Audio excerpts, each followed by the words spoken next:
hilo eneo kufundisha neno, tukiwa na lengo la kwamba umjue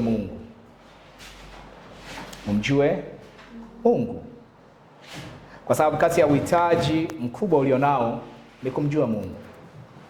Na inawezekana una changamoto nyingi sana ambazo unatamani Mungu aweze kuingilia kati, lakini asilimia kubwa ya changamoto zinasababishwa na kutokumjua Mungu. Ukimjua Mungu, mambo mengi sana yanatatuliwa kwa kuwa na ufahamu sahihi kuhusu Mungu. Kwa hiyo kati ya vitu vyote ambavyo unaweza kuvitamani kwenye maisha yako, tamani maarifa, tamani ufahamu, tamani hekima ya Mungu iweze kujaa, ikae katika ufahamu wako. Tamani hivyo. Hivyo ni vya thamani kuliko kitu kingine chochote kile. Maarifa ya Mungu ni ya thamani kuliko kitu kingine chochote kile. Tunaendelea na somo letu la ukuaji wa kiroho. Ukuaji wa kiroho. Siku ya Alhamisi tunajifunza kuhusu ukuaji wa kiroho. Ukuaji wa kiroho. Ukuaji wa kiroho. Fungua kitabu cha Petro wa kwanza sura ya pili. Petro wa kwanza sura ya pili. Petro wa kwanza sura ya pili. Petro wa kwanza sura ya pili. Petro wa kwanza sura ya pili. Tutasoma mstari wa kwanza.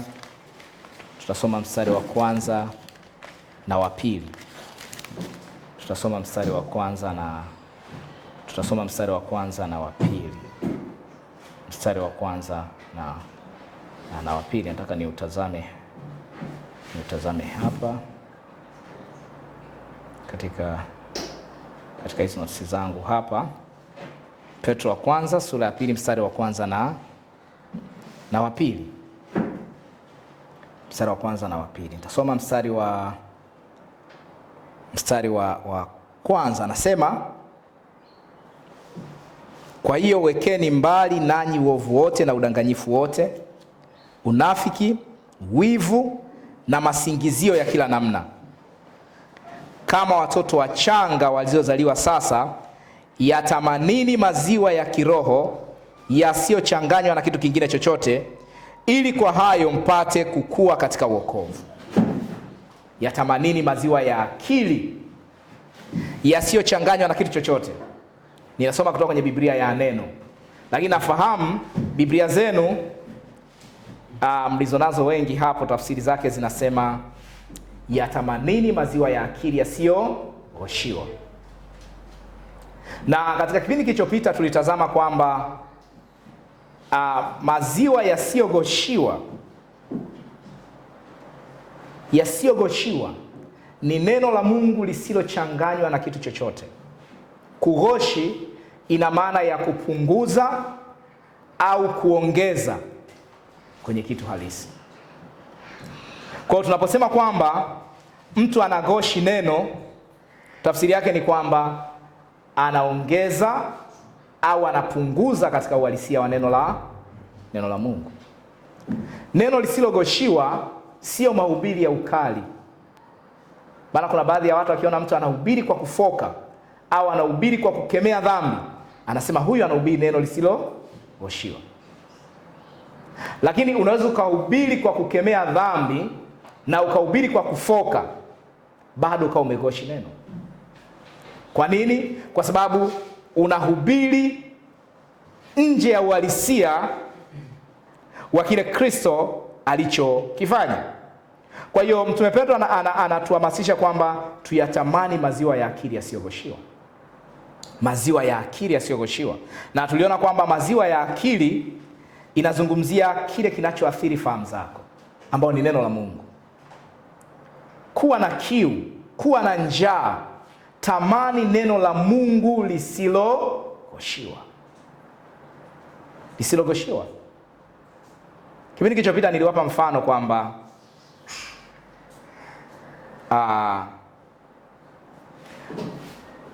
unapotoa sadaka ya ukombozi, unasema ninatoa sadaka ili nikombolewe. Ni kitu kizuri, si ndio? Kinaonekana kama kitu kizuri kutoa sadaka ili ukombolewe. Lakini ukija kwenye mizania ya Biblia unakuwa umeghoshi neno,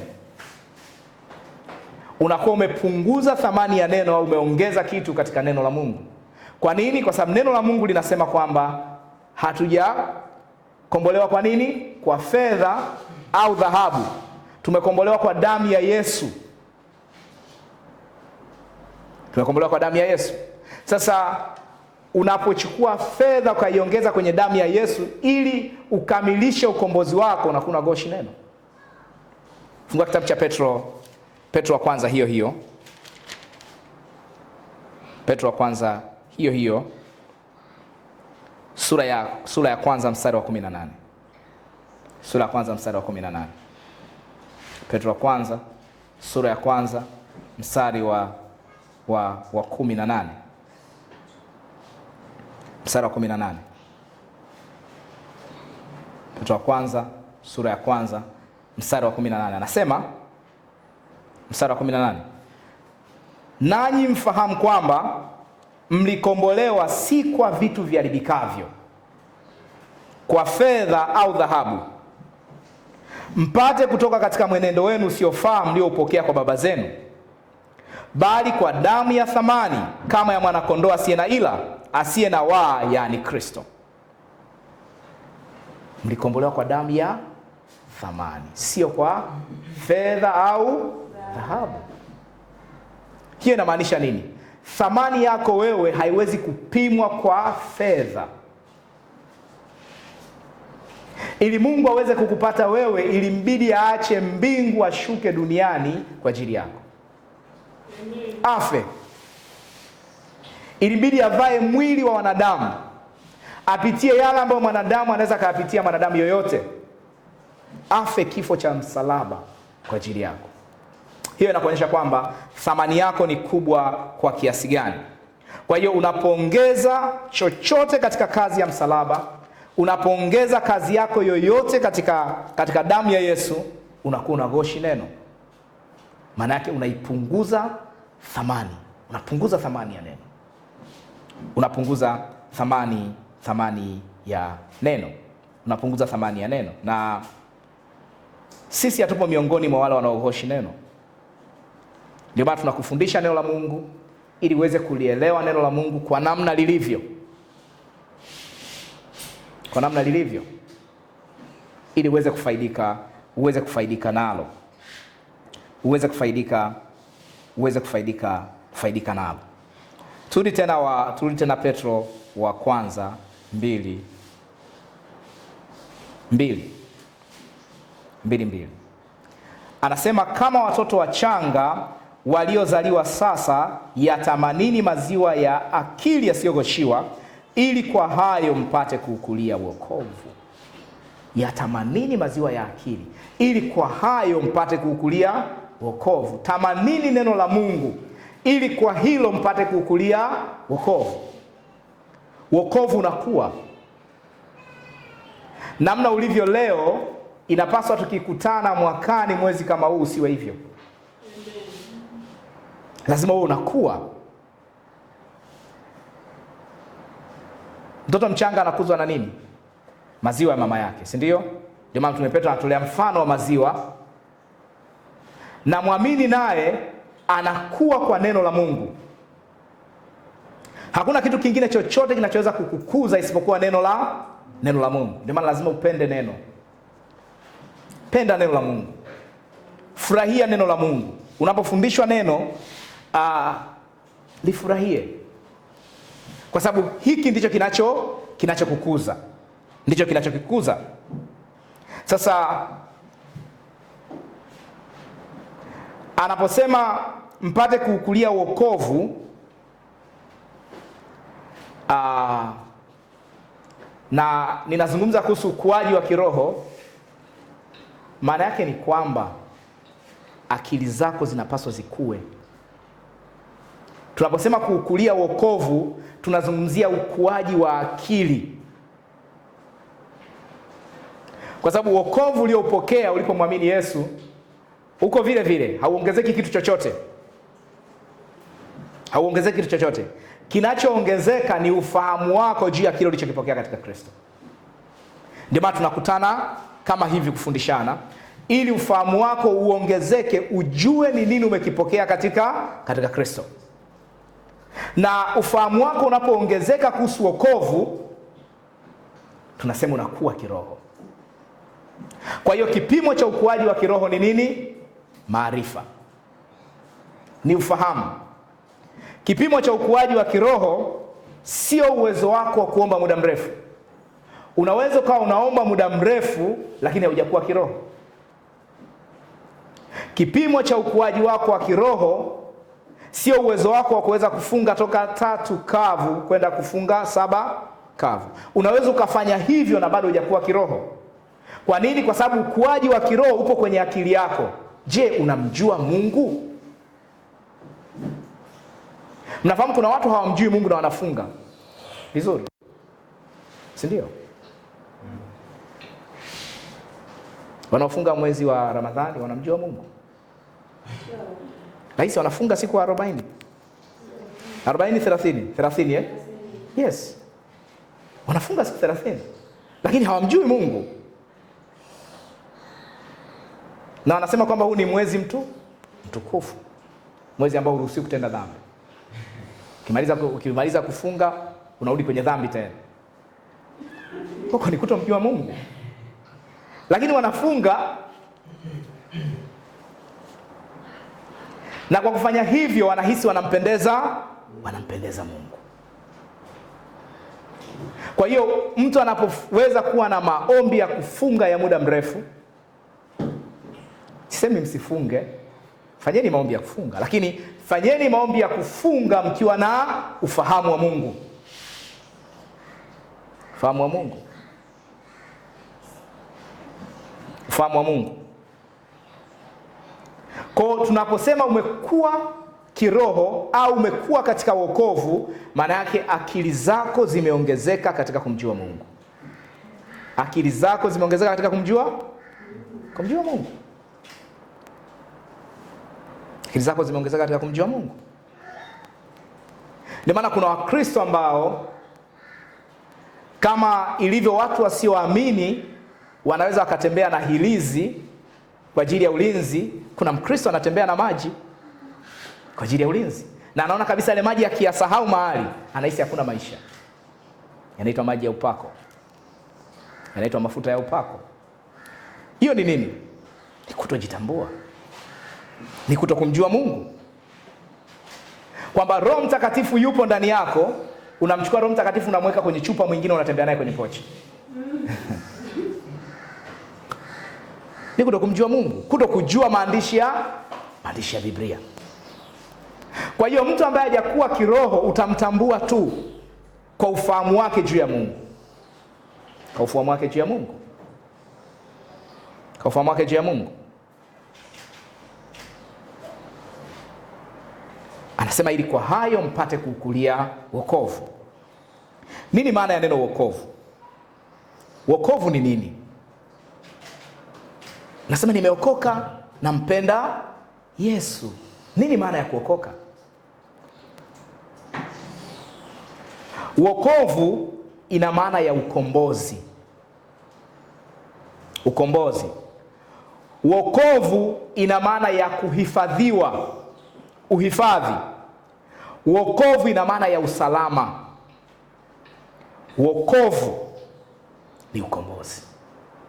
Unaposema nimeokoka, maana yake nimekombolewa. Unaposema nimeokoka, maana yake nipo mahali salama. Unaposema nimeokoka, maana yake nipo mahali ambapo siwezi kuharibika, nimehifadhiwa. Hiyo ndio maana ya wokovu.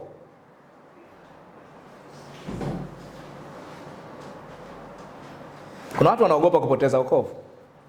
Kwa nini wanaogopa kupoteza wokovu? Kwa sababu hawajui nini maana ya wokovu. Kwa sababu wanafanisha wokovu na nguo, kwamba ikichafuka unaenda kuifua tena. Lakini wokovu sio sawa na nguo. Wokovu ni kitendo cha kuhamishwa. Fungua kitabu cha Wakolosai sura ya 1 mstari wa 13. Wakolosai sura ya 1 mstari wa 13. Nini maana ya wokovu? Ili kwa hayo mpate kuukulia wokovu. Wakolosai 1:13. Nitaanzia mstari wa 12. Taanzia mstari wa 12. Anasema, mkimshukuru Baba aliyewastahilisha kupokea sehemu ya urithi wa watakatifu katika nuru, naye alituokoa katika nguvu za giza, akatuhamisha na kutuingiza katika ufalme wa mwana wa pendo lake. Naye alituokoa. Niwaambia ni muhimu kuweza kujua nyakati kwenye Biblia. Unapoona Biblia inasema alituokoa, akili yako itambue kwamba ni wakati uliopita. Usiseme kwamba alituokoa, baada ya hapo ukatuambia kwamba atatuokoa. Sasa sijaokoka tayari. Biblia inasema atakayevumilia mpaka mwisho ndio atakayeokoka. Kuna watu wanaamini kwamba wokovu ni mpaka ufike mbinguni. Tutachukua muda kuweza kuipitia hiyo mistari na tutaifafanua ina maana gani. Lakini anaposema alituokoa, maana yake tulishaokolewa tayari. Anasema akatuhamisha na kutuingiza. Hiyo ndio wokovu. Umehamishwa kutoka kwenye nguvu za giza na umeingizwa katika nini? Ufalme wa mwana wa pendo lake. Umehamishwa na umeingizwa. Upo ndani ya ufalme wa Mungu. Huo ndio wokovu. Huo ndio wokovu. Ukiweza kuelewa haya, huwezi kuwa na hofu. Kwa sababu wokovu ni kuhama. Wokovu ni kuhama. Angalia mstari wa 14. Anasema, ambaye katika yeye tuna ukombozi, yaani msamaha wa dhambi. Tuna nini? Someni tena. Ambaye katika yeye tuna ukombozi. Tuna ukombozi. Ukisema ninao ukombozi ina maana gani? Ninamiliki. Ukombozi ni wangu. Nimeshakombolewa tayari. Kwa nini kuna baadhi ya watu wanaenda kwenye ukombozi wa vitovu? Ukombozi wa nyayo, kucha, nywele. Kwa nini? Hawajakuwa kiroho. Hawana maarifa juu ya wokovu. Kwamba pale Biblia inaposema kwamba tunao ukombozi, wao wanasema tutaupata. Kwa hiyo maisha yao ya wokovu yote wanaishi katika kutafuta. Ili hali wokovu ni kupokea kile alichokifanya Mungu. Sio kutafuta. Sema nimehamishwa. Kutoka katika nguvu za giza. Nimeingizwa katika ufalme wa mwana wa pendo lake. Yes. Nimekombolewa.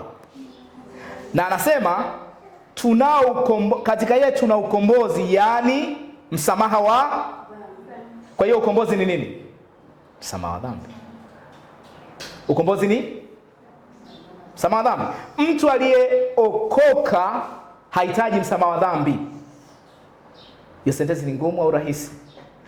Ukiokoka hauhitaji tena msamaha wa dhambi kwa sababu umeshasamewa tayari. Ndio maana ya wokovu. Si ndio? Ndio maana unapookoka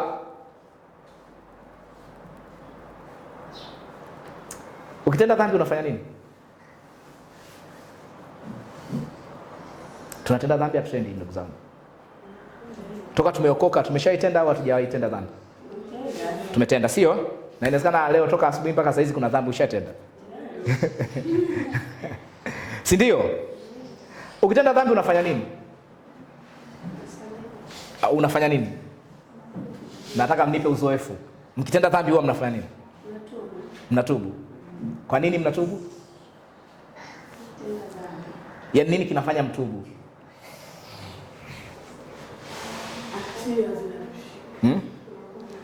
Ile hatia.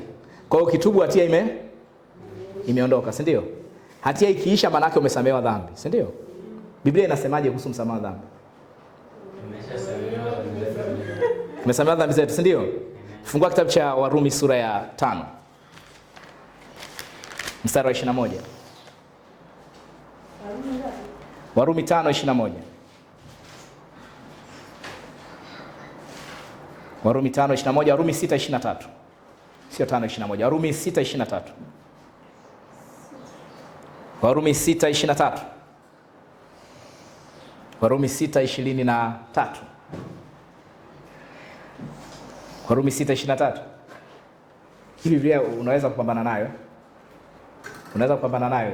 Haya, pambana nayo. Okay. Ngoja mimi nitumie hii hapa.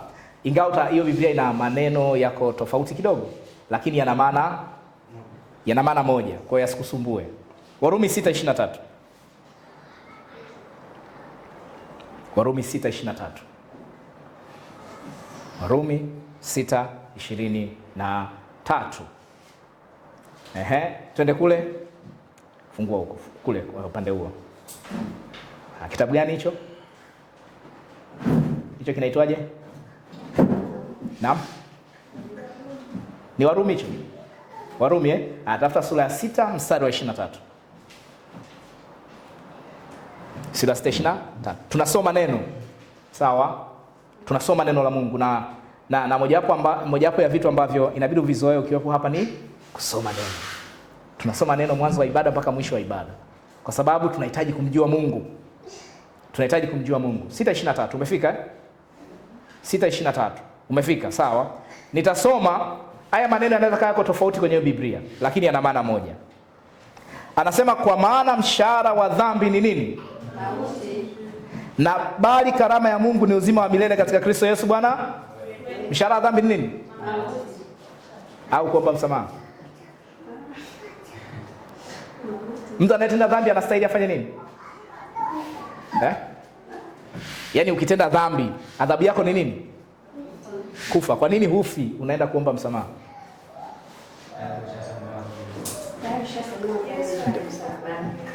Yesu alikufa kwa ajili yetu. Sasa ule ufahamu nataka muwe nao kwenye akili yenu kwamba unapotenda dhambi ni lazima utambue Yesu alifanya nini kwa ajili yako, sio wewe unafanya nini kwa ajili yako. Kwa sababu mshahara wa dhambi na maana ya malipo ya dhambi, sawa? Malipo ya dhambi sio hatia kuondoka. Unaweza hatia inaweza kaondoka na bado wewe ni mwenye dhambi. Si ndio? Amen. Nasema hatia inaweza kaondoka na bado wewe ukawa ni mwenye dhambi. Kwa nini? Kwa sababu kama ingekuwa dhambi inaondoka kwa kuomba msamaha, Yesu alikuwa hana haja ya kuja. Watu walikuwa na uwezo kuomba msamaha, walikuwa na uwezo wa kuomba msamaha sana, lakini walikuwa hawajaokoka. Kwa sababu dhambi inaondoka kwa kuamini kazi aliyoifanya Yesu kwa ajili yako. Alifanya nini? Alikufa kwa ajili yako. Maana yake Yesu alichukua nafasi yako ya dhambi ili wewe uchukue nafasi yake ya haki. Unanielewa? Nafahamu hili ni jambo moja gumu sana, lakini unapaswa ufundishe ufahamu wako kwamba dhambi haiondoki kwa kuomba msamaha. Dhambi inaondoka kwa kuamini kwamba Yesu alipokufa nilisamehewa dhambi zangu. Hivyo ndivyo dhambi inavyoondoka. Ndio maana hapa anasema mshahara wa dhambi ni mauti. Sio kuomba toba. Sio kuomba toba. Ukiomba toba unajitia moyo. Unajitia moyo kwamba nikiomba toba na hakuna na watu wengine wanaomba toba kwa namna walivyofundishwa. Kwamba kuna mtu ameambiwa dhambi hii ili isamehewe inabidi uombe toba miezi 6. Kwa hiyo ataomba miezi 6. Mwezi ukifika 6 tap, amani inakuja. Amani ikija, ile amani imetoka wapi? Ile amani imetoka wapi? Haijatoka kwa Mungu. Ni wewe umeitengeneza. Hiyo amani haijatoka kwa Mungu. Ni wewe umeitengeneza. Kwa sababu kama unajua kwamba dhambi fulani kifanya miezi 6 ikiisha ndio Mungu amenisamehe, si ndio unajisikia amani? Kwa nini hujajisikia amani mwezi wa 5? Kwenye ile miezi 6 ulipokuwa mwezi wa 5, mbona hujajisikia amani kwamba Mungu amenisamehe sasa? Yes. Akili yako umeifundisha hivyo kwamba nikifanya hivi ndio Mungu amenisamehe, lakini kinyume na maandishi ya Biblia. Ukuaji wa kiroho. Ukuaji wa nini? Kiroho. Kiroho. Na kuna mwingine anasema kuna baadhi ya dhambi mpaka uitolee sadaka. Kwa huyu mtu anaamini kwamba baadhi ya dhambi ukitenda huwezi kusamehewa mpaka utoe sadaka. Huyu mtu hata aombe toba miaka 10 haji kusikia amani. Ni mpaka apate ka sadaka atoe. Akitoa anajisikia vizuri. Kwa ile amani sio Mungu anaitengeneza, ni wewe unaitengeneza. Kwa sababu umejipa vigezo. Na kuna mwingine kuna dhambi akiifanya hata hana, yani hapati hata ako nini tunasema? Yani ile hatia hata sio kubwa kwa sababu ameshasema ka dhambi ni kadogo. Kuna dhambi akiifanya kuna dhambi akiifanya anachanganyikiwa mwezi mzima. Kwa nini? Kaziunganisha dhambi kwamba kuna dhambi kubwa na dhambi. Biblia inasema aliyesema usiseme uongo na aliyesema usiibe ni mtu. Hakuna dhambi kubwa na ndogo kwa Mungu. Nani ambaye anaweka dhambi kubwa na ndogo? Wewe ambaye unatengeneza amani ndani yako. Na ukikaa kuna watu unaona hawa wana dhambi sana kuliko mimi. Unaona kazi ukiwaangalia unasema wale nawaonea huruma sana. Wana dhambi kubwa kuliko mimi. Lakini mbele za Mungu dhambi zote ni sawa. Na dhambi zote ili zisamehewe zinahitaji kufanya nini? Kuamini msamaha wa dhambi uliopatikana katika Yesu. Nini maana ya kuamini? Kuamini ni kukubali kwamba nimesamehewa dhambi. Na huo ndio wokovu. Kukubali kwamba nimesamehewa dhambi. Sio nitasamehewa dhambi. Nimesamehewa dhambi kwa ajili ya nini? Sio kwa sababu nimefanya matendo mema. Sio kwa sababu mimi ni mtu mwema kiasi gani. Kwa sababu Yesu asiyejua dhambi alifanyika dhambi kwa ajili yangu ili mimi nifanyike kuwa haki ya Mungu katika yeye. Fungua kitabu cha Wakorintho wa pili sura ya 5 mstari wa 21. Usipoelewa ninachokufundisha muda huu, wokovu ni mzigo. Wokovu ni mzigo. Unafahamu kuna watu wameacha kwenda kanisani kwa sababu walitenda dhambi? Najua. Mnawafahamu, si ndio? Au hamjawahi kutana nao? Kwamba mtu alitenda dhambi mwaka 2010.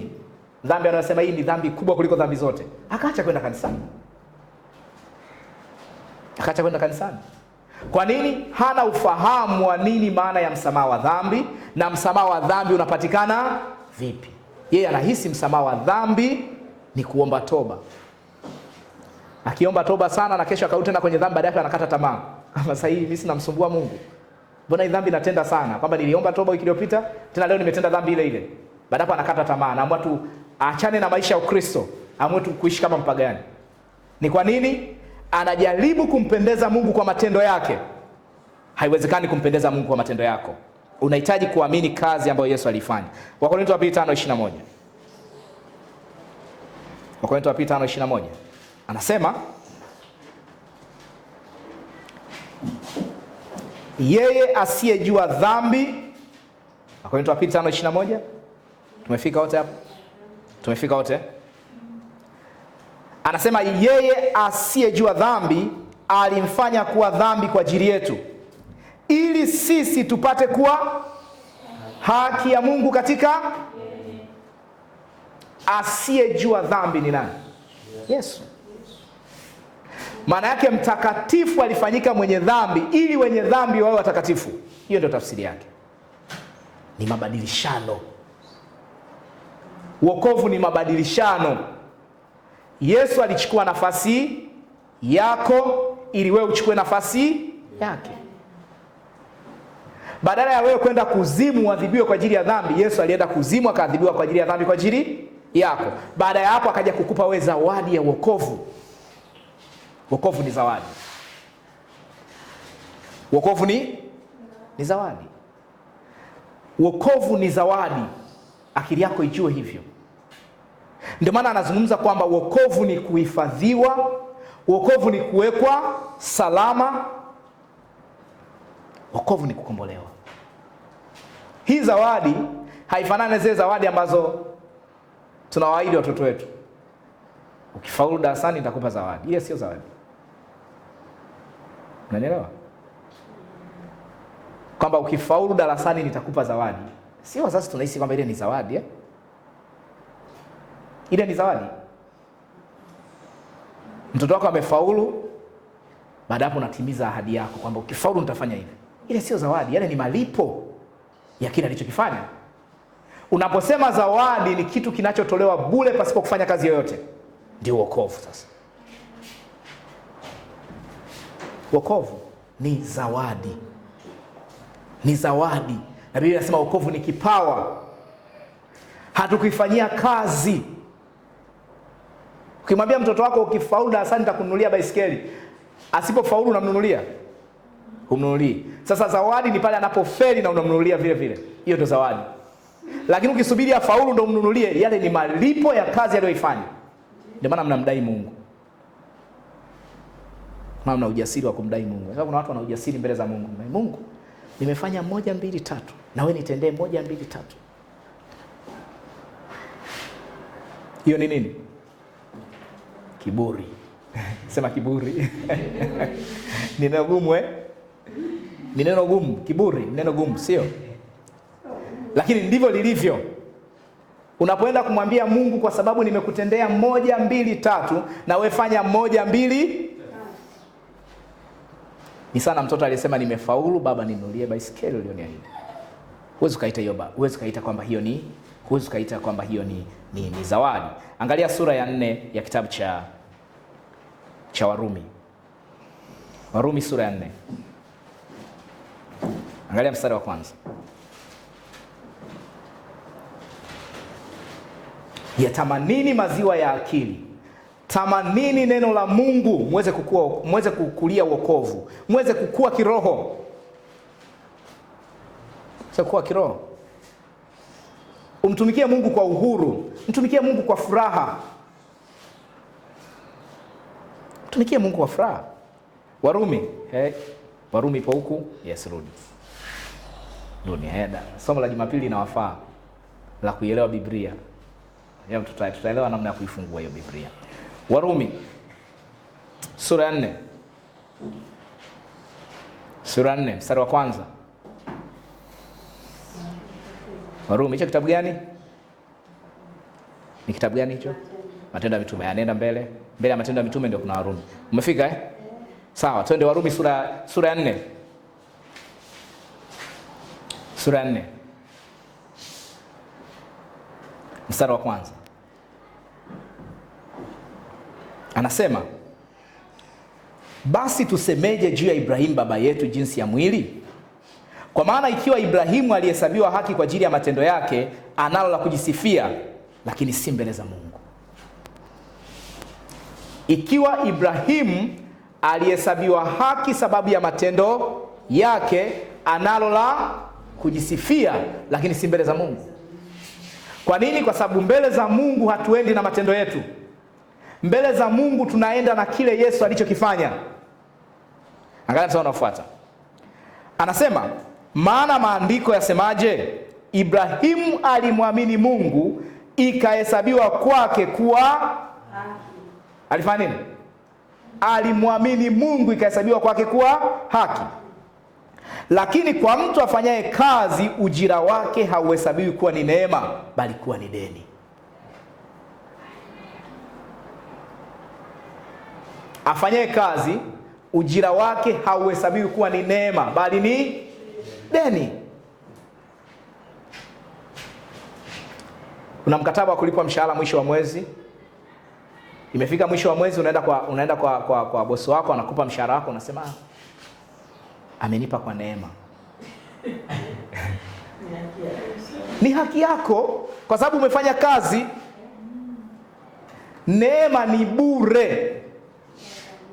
Ukisema neema ni kitu ambacho unapokea bure kabisa pasipo kufanya kazi yote. Ukisema nimefanya kazi, usonga kanipa mshahara, unasema nimepokea neema. Utakuwa hauko sawa katika akili yako unapoita mshahara neema. Mshahara ni haki yako. Ni haki yako. Ni haki yako. Unapofunga siku 40 ili Mungu akusamehe dhambi, baada ya hapo ukasema kwamba Mungu alinisamehe dhambi baada ya kufunga siku 40, hiyo sio neema. Ni nini? Ulijitesa kwanza. Baada ya kujitesa ukapokea mshahara, ukapokea nini? Mshahara wako ambao ni nini? Msamaha wa dhambi, si ndio? Lakini kwa Mungu haiko hivyo. Kwa Mungu unapokea msamaha wa dhambi bure, pasipo kufanya kazi yoyote. Angalia mstari unaofuata. Lakini kwa mtu asiyefanya kazi, bali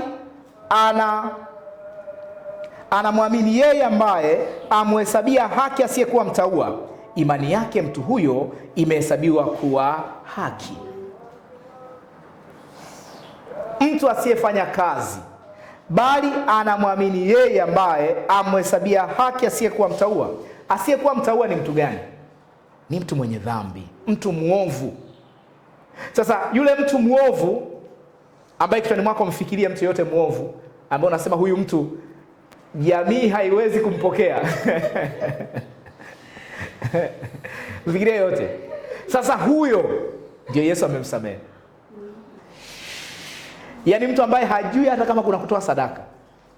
Hajui. Mtu ambaye hajui hata kama kuna kuomba toba. Hajui kabisa. Ukimuuliza toba, sasa toba ndio nini? Huyo ndio mtu ambaye Mungu amemsamehe, amhesabia haki asiyekuwa mtauwa. Imani yake mtu huyo imefanya nini? Imani yake mtu huyo imehesabiwa kuwa. Wangapi wanamfahamu Ibrahimu? Nafahamu Ibrahimu. Nafahamu story yake, sio? Ibrahimu alikuwaje? Alikuwa mtakatifu. Alikuwa mtakatifu. Alimwamini tu Mungu, sio? Lakini alikuwa na dhambi zake nyingi tu. Nyingi, sio? Yeah. Lakini Biblia inasema alihesabiwa haki pasipo matendo yake. Anasema ingekuwa Ibrahimu alienda mbele za Mungu na matendo yake, angeweza kujisifia kwa wanadamu, lakini sio mbele za Mungu.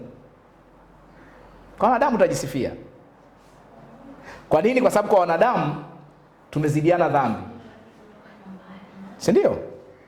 Lakini mbele za Mungu hamjazidiana dhambi. Mbele za Mungu wote mko sawa.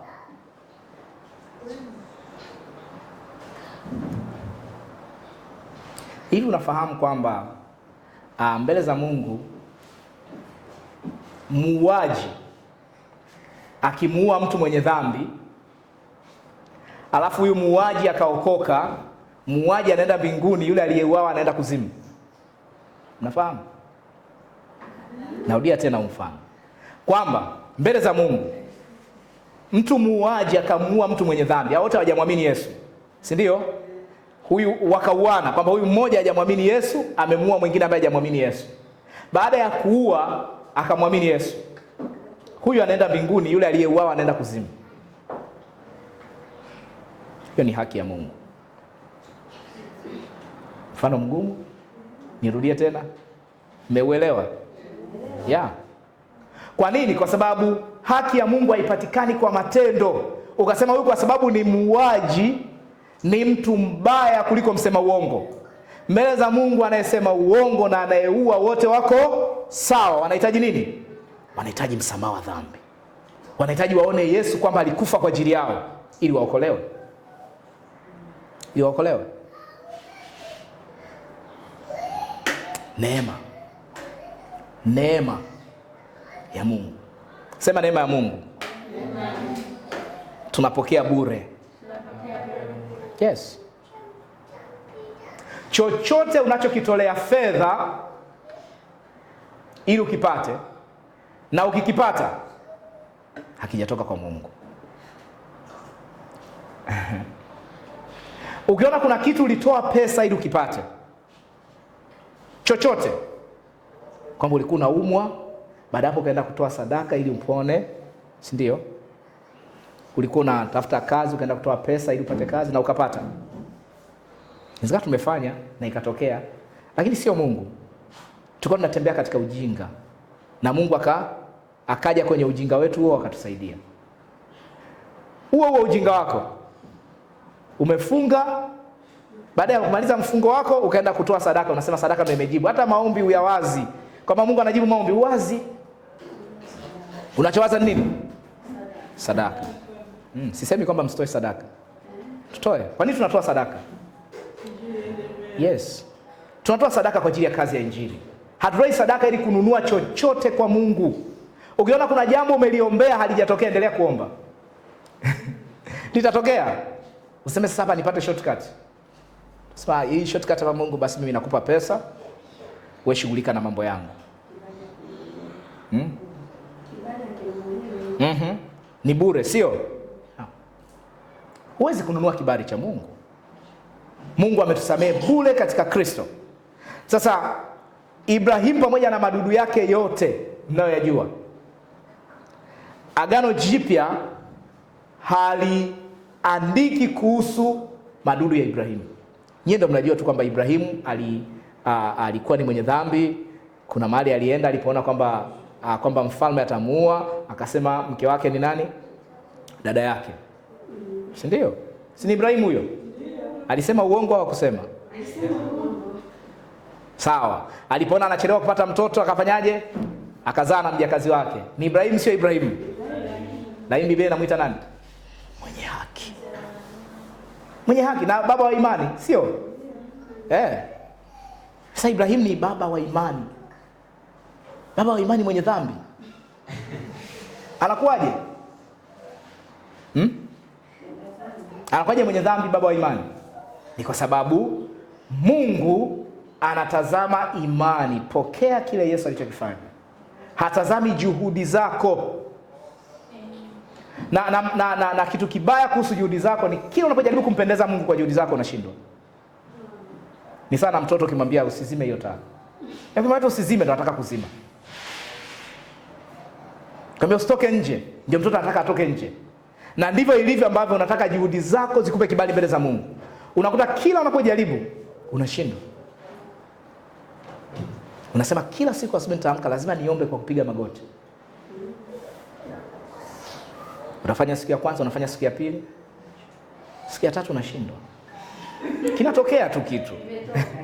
Kinatokea tu kitu. Kwa nini unaamini kwamba kwa kufanya hivi Mungu atanipenda sana? No, Mungu hakupendi kwa sababu ya matendo yako. Mungu anakupenda kwa sababu umemwamini. Sasa Mungu ananipenda kwa sababu nimemwamini. Mungu ananipenda kwa sababu nimemwamini. Nimeamini Injili. Angalia mstari wa 6. Anasema kama vile Daudi aunenavyo uheri wake mtu yule ambaye Mungu amhesabia kuwa na haki pasipo matendo. Heri mtu yule ambaye Mungu anamhesabia kuwa na haki pasipo matendo yake. Mstari wa 7. Heri waliosamehewa makosa yao na waliositiriwa dhambi zao. Heri mtu yule ambaye Bwana hamhesabii dhambi.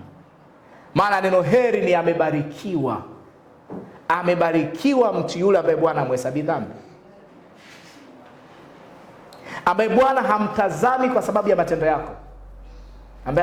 Ambaye Mungu anasema kwamba kwa sababu umefanya hiki, sitafanya hiki. Kwa sababu umefanya hiki, nimekuacha. Sasa kwa hili nilolifanya Mungu ameniacha. Kwa hili nilolifanya Mungu ameniacha. Ameenda mbali na mimi. Na unakaa katika huzuni kabisa, Mungu hayuko na mimi. Mungu hayuko pamoja na mimi. Lakini uwepo wa Mungu kwako hauamliwi na matendo yako.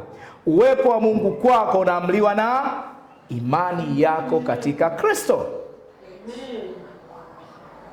Imani yako katika Kristo.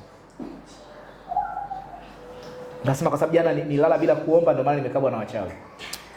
No. Unapaswa ukue. Ukinipa wewe ushuhuda kwamba mtumishi nilala bila kuomba wachawi kanikaba, najua kwamba wewe unahitaji neno zaidi. Kwa sababu hauamini kwamba Mungu yupo ndani yako, hauamini kwamba Mungu ndiye anayekulinda. Unaamini kwamba nikimshusha mkuu wa anga ndio sasa leo nitalala kwa amani. Siku usipomshusha ulali.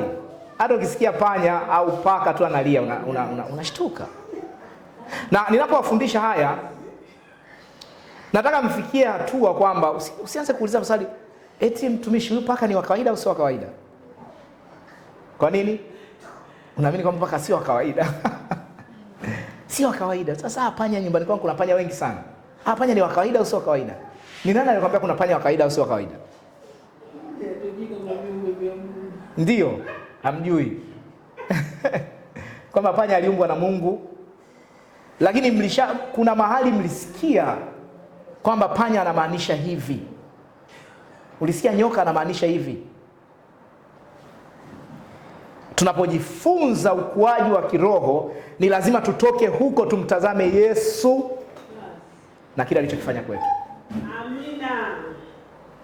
Tazame Yesu. Yesu amefanya nini kwa ajili yako? Amefanya nini kwa ajili yako? Amekukomboa, amekusamehe dhambi, amekuhesabia haki bure.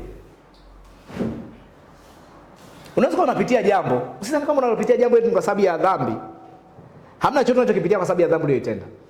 Hakipo. Biblia inasema majaribu ni kawaida kwa, lakini katika kila jaribu Mungu anafanya nini? Mlango wa kutokea. Kwa hiyo unapoingia katika majaribu, nafasi ya Mungu ni nini? Kukutoa kwenye majaribu, sio kukuingiza kwenye majaribu. Mungu haingizi mtu kwenye majaribu. Anafanya nini? Sasa kama Mungu anakuingiza kwenye majaribu, kwa nini unamuomba akutoe? Si ufurahi useme kama Mungu asante, upo hapa. Umenileta humu nifanyaje? Nifanye nini kwenye majaribu? Niteseke kidogo, ukue kiimani. Sasa imani haikuzwi na majaribu. Imani inakuzwa na neno. Hata ujaribiwe mwaka mzima ujui neno la Mungu, ukui kiimani. Imani inakuaje? Fungua Warumi sura ya 10. Wakati tunaenda mwisho.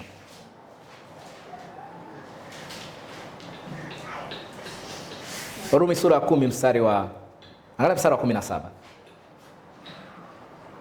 Angalia mstari wa 7. 17. Warumi 10:17 anasema, basi imani chanzo chake ni kusikia, na huja kwa neno la, sio majaribu. Sio majaribu. Yaani majaribu tuyakatae kadri tunavyoweza. Tuyakatae. Kwa sababu majaribu sio chanzo cha imani. Na usipokuwa na neno, majaribu yanaweza kukuharibu. Si ndio? Yeah. Usipokuwa na neno la Mungu, majaribu yanaweza kukuharibu, kwa sababu hata adui anapoleta majaribu, lengo lake sio wewe ukue kiimani, lengo lake ya kuharibu.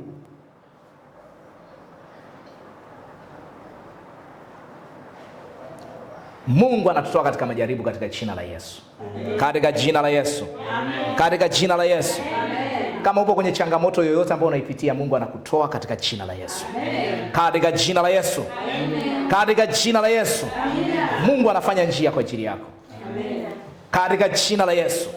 Katika jina la Yesu. Kama upo katika changamoto ambayo inamhitaji mtu aje akusaidie kutoka, Mungu anakukutanisha naye katika jina la Yesu.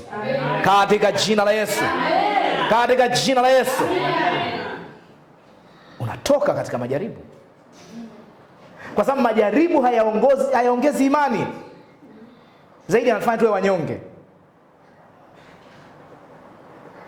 Sasa sema naumwa, Mungu ananijaribu, amenipa ugonjwa. Naumwa. Amenipa ugonjwa. Mungu anakupa ugonjwa ili akufundishe kitu. Mungu afundishe kupitia magonjwa. Mungu anafundisha kupitia neno. Kama kwetu tunataka kumjua Mungu, tujifunze neno.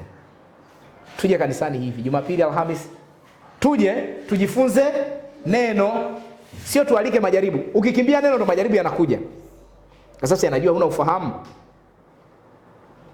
Yanajua huna ufahamu. Imani huja kwa kusikia, na kusikia huja kwa neno la Kristo. Tunataka tukue kiimani. Sikiza neno. Jifunze neno. Soma neno. Chukua muda wako kupitia neno. Neno linakuza imani. Linakuza imani. Ndio maana unapokuwa katika neno la Mungu kuna vitu ulikuwa unaviogopa, uwezo unaacha kuviogopa. Unakuwa na ujasiri navyo. Kwa nini? Umemjua Mungu. Umemjua Mungu. Huwezi kuogopa mende tena. Ndio Kristo anaogopa vitu vya ajabu. Ya mtu anaogopa vitu ambavyo hata watu wasiookoka waviogopi. Yeye anaogopa mende, mijusi, tandu. Anasema huyu sio wa kawaida kabisa. Mimi ukiniambia kama yule nyoka sio wa kawaida, nitakutia moyo tu. Najua wewe bado hujapata ufahamu wa Mungu na kuvuta. Nakwambia kweli sio wa kawaida. Njoo nikufundishe neno. Kwa sababu nikikufundisha neno, ukimkuta nyoka nyumbani kwako utamuua, utamtoa. Hutampa attention. Unanielewa? Msimpe attention shetani. Ndio. Usimpe attention shetani. Kama umeamka usiku kuomba, unaposikia bati linagonga ku, unaanza kuogopa, unasema wachawi hao wamekuja kunizuia kuomba. Usimpe attention shetani. Kuwa na uhakika na Mungu wako kwamba mahali ambapo nilipo na Mungu wangu hakuna mchawi, hakuna mganga, hakuna yote anaitwa nani? Hakuna shetani mwenyewe anaweza kupafikia. Kwa nini? Biblia inasema tumeketishwa pamoja na Kristo. Juu sana kuliko falme zote, kuliko usultani, kuliko utawala, kuliko jina lolote litajwalo, sio ulimwenguni humu tu, bali hata katika roho yao pia. Hufahamu kae katika akili yako. Ukae kuwa jasiri katika Kristo, usiwe mnyonge. Usiwe mnyonge. Usiwe mnyonge. Kabla ya kufikiria kwamba kwa sababu nimekutana na changamoto basi ni shetani ameileta, sijui mizimu, sijui na nani wameileta. No, omba. Kwa sababu najua ninayo nguvu ndani yangu ya kufanya nini? Ya kubadilisha kila hali. Hiyo nguvu ninayo katika Kristo. Sema ninayo nguvu katika Kristo. Ya kubadilisha kila hali. Katika jina la Yesu. Haleluya. Haleluya. Umesamehewa milele. Sema nimesamehewa milele. Nimesamehewa milele. Nimesamehewa milele. Nimesamehewa milele. Nimesamehewa milele yote.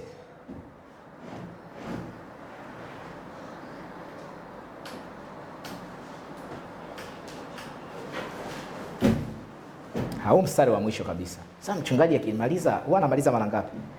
Wachungaji huwa wanamaliza mara ngapi? Fungua kitabu cha Waebrania 8. Hii mstari ya mwisho kabisa. Waebrania 8 10 mpaka 12. Waebrania 8 10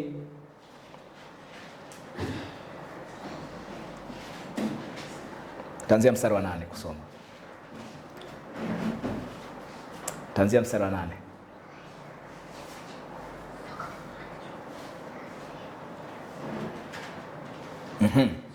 Waebrania 8:8. Uko mbali sana. Anaenda huko mwisho. Twende mwisho kabisa. Fungua karatasi nyingi kadiri uwezavyo. Kitabu gani hicho? Ufunuo wa Yohana. Rudi nyuma. Ni nyuma. Rudi tena. Kitabu gani hicho? Petro, rudi.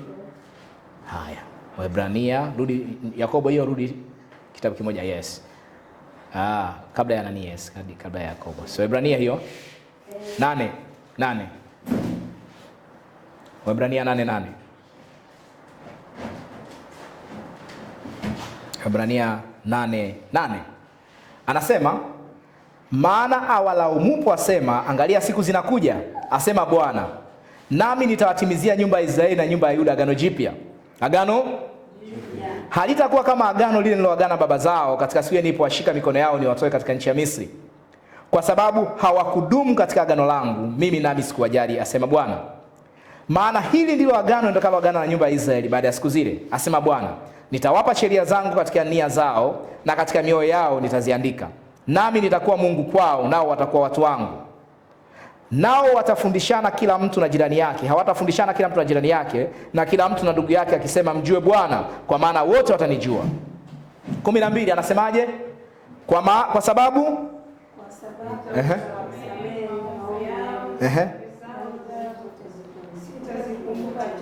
yes, nitawasamehe maovu yao na dhambi zao sitazikumbuka. Hilo ndio Agano Jipya. Agano Jipya alikumbuki dhambi. Anaposema kwamba Mungu hatakumbuka dhambi, haina maana atapoteza kumbukumbu. Ana maana kwamba hatazingatia dhambi za watu. Kwa nini hazingatii dhambi za watu? Kwa sababu Yesu alichukua nafasi ya dhambi. Haleluya. Sitazikumbuka tena. Kwa kama kuna kadhambi ambako shetani anakukumbusha, ulishakafanya huko, kila siku anakurudishia kwa dhambi, muonyeshe huo mstari. Mwambie Mungu hakumbuki dhambi zangu. Nitawasamehe maovu yao na dhambi zao sitazikumbuka. Wow. Mwenye swali tafadhali. Mwenye swali? Mungu hakumbuki dhambi zako.